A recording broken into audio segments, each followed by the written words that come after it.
लिखते हैं कि नील और फनेश नाम के दो भी लड़के थे। उन्होंने शिकार खेलते समय वन में एक पहाड़ी पर भगवान शिव की लिंग मूर्ति देखी।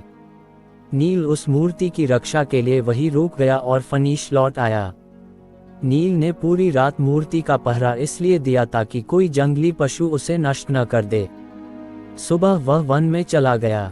दोपहर के समय जब वह लौटा तो उसके एक हाथ में धनुष, दूसरे में भुना हुआ मांस, मस्तक के केशों में कुछ फूल तथा मुंह में जल भरा हुआ था। उसके हाथ खाली नहीं थे, इसलिए उसने मुख के जल से कुल्ला करके भगवान को स्नान कराया। पैर से मूर्ति पर चढ़े पुराने फूल व पत्ते हटाए, बालों में छिपाए फूल मूर्ति पर गिराए तथा भुने हुए मांस का टुकड़ा भोग लगाने के लिए रख दिया। दूसरे दिन नील जब जंगल गया तो वहां कुछ पुजारी आए। उन्होंने मंदिर को मांस के टुकड़ों से दूषित देखा। उन्होंने मंदिर की साफ सफाई की तथा वहां से चले गए। इसके बाद यह रोज का क्रम बन गया। नील रोज जंगल से यह सब सामग्री लाकर चढ़ाता और पुजारी उसे साफ कर जाते।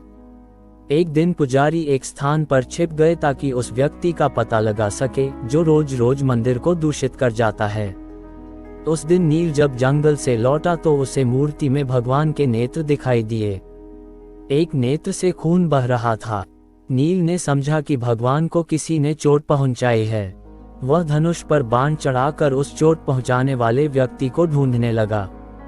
जब उसे कोई नहीं मिला तो वह कई प्रकार की जड़ी बूटियां ले आया तथा वह भगवान की आंख का उपचार करने लगा, परंतु रक्तधारा बंद न हुई। तभी उसे अपने बुजुर्गों की एक बात याद आई, मनुष्य के घाव पर मनुष्य का ताज़ा चमड़ा लगा देने से घाव शीघ्र भर जाता है। नील ने बिना हिचक बाण की नोक घुसाकर अपनी एक आंख निकाली तथा उसे भगवान के घायल नेत्र पर रख दिया। मूर्ति के नेत्र से रक्त बहना तत्काल बंद हो गया। छिपे हुए पुजारियों ने जब यह चमत्कार देखा तो वह दंग रह गए। तभी मूर्ति की दूसरी आंख से रक्तधारा बहने लगी।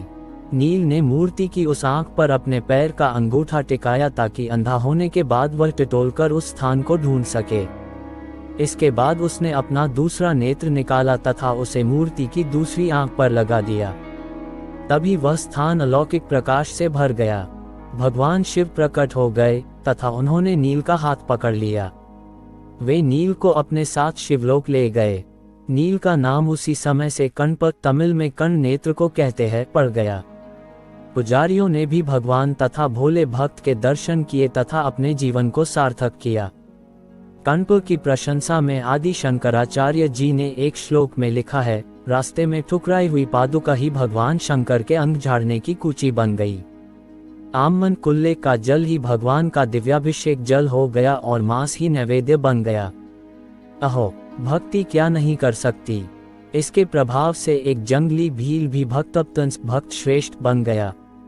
मंदिर में मुख्य स्थान पर भगवान शिव की लिंग रूप मूर्ति है। यही वायुतत्व लिंग है, इसलिए पुजारी भी इसका स्पर्श नहीं करते। मूर्ति के पास स्वर्ण पद स्थापित है, उसी पर माला इत्यादि चढ़ाकर पूजा की जाती है। इस मूर्ति में मकड़ी, हाथी तथा सर्प के दांतों के चिन्ह स्पष्ट दिखाई देते हैं।